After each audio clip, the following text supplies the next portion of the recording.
राधे राधे। बसंत पंचमी की आप सभी को हार्दिक शुभकामनाएं। आज देवी सरस्वती की और महाकवि कालिदास की कथा का वर्णन करेंगे। बसंत पंचमी के दिन देवी सरस्वती का प्रकट उत्सव मनाया जाता है। सरस्वती जी की कृपा से ही हमें विद्या मिलती है और विद्या से ही हमें हर काम में सफलता और सुख सुविधा मिलती है। महाकवि कालिदास देवी सरस्वती के परम भक्त थे। कालिदास ने सरस्वती जी को प्रसन्न करने के लिए तप किया था। महाकवि कालिदास जी अपने समय के प्रख्यात कवि और विद्वान थे। वे अक्सर यात्रा करते रहते थे। एक बार उन्हें अपने ज्ञान का अहंकार हो गया था। एक दिन यात्रा के दौरान उन्हें बहुत प्यास लगी। रास्ते में उन्हें एक गांव के कुएं पर एक महिला पानी भरती दिखाई दी। कालिदास जी ने नम्रता से कहा कि मुझे प्यास लगी है, कृपया मुझे पानी दे दीजिए।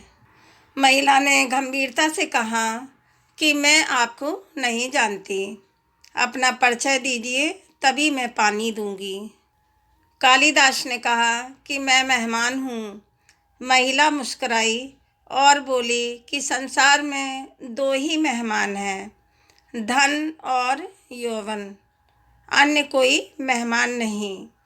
अब अपने सही गुण बताओ। इस पर कालिदास ने कहा कि मैं सहनशील हूँ। महिला ने फिर कहा कि सहनशील केवल धरती और पेड़ हैं। धरती सबके पाप और पुण्य का बोझ उठाती हैं और पेड़ पत्थर मारने पर भी फल देते हैं। कालिदास ने फिर कहा कि मैं हठी हूँ। महिला ने कहा कि हठी केवल नाखून और बाल हैं, जो बार बार काटे जाने पर भी बढ़ते रहते हैं। अंत में कालिदास जी ने कहा कि मैं मूर्ख हूँ। महिला ने मुस्कुराते हुए कहा कि मूर्ख केवल दो ही हैं, एक राजा जो बिना योग्यता के राज करता है और दूसरा दरबारी जो राजा की गलतियों की प्रशंसा करता है। महिला के ऐसे उत्तर सुनकर कालिदास हैरान रह गए। वह महिला के चरणों में गिर पड़े और नम्रता से क्षमा मांगने लगे।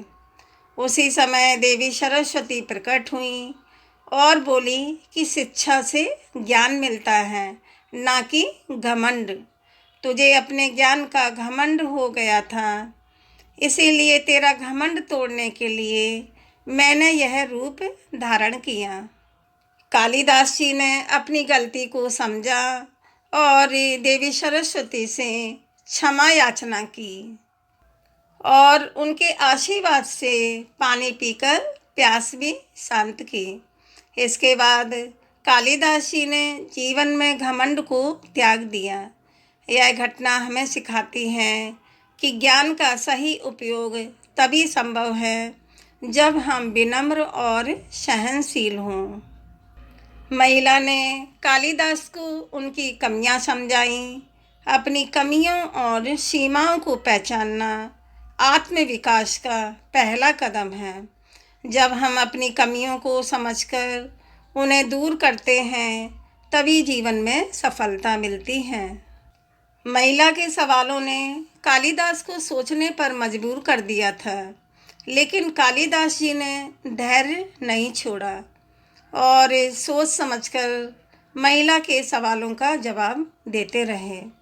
जब कालिदास जी को ये समझ आया कि यह सामान्य महिला नहीं है, तो वे महिला के चरणों में गिर पड़े और अपने अहंकार के लिए क्षमा मांगी। हमें भी हर स्थिति में धैर्य बनाए रखना चाहिए। बोलो सरस्वती माता की जय। कमेंट में जय सरस्वती माता लिखें और वीडियो को लाइक, शेयर, सब्सक्राइब करें। धन्यवाद।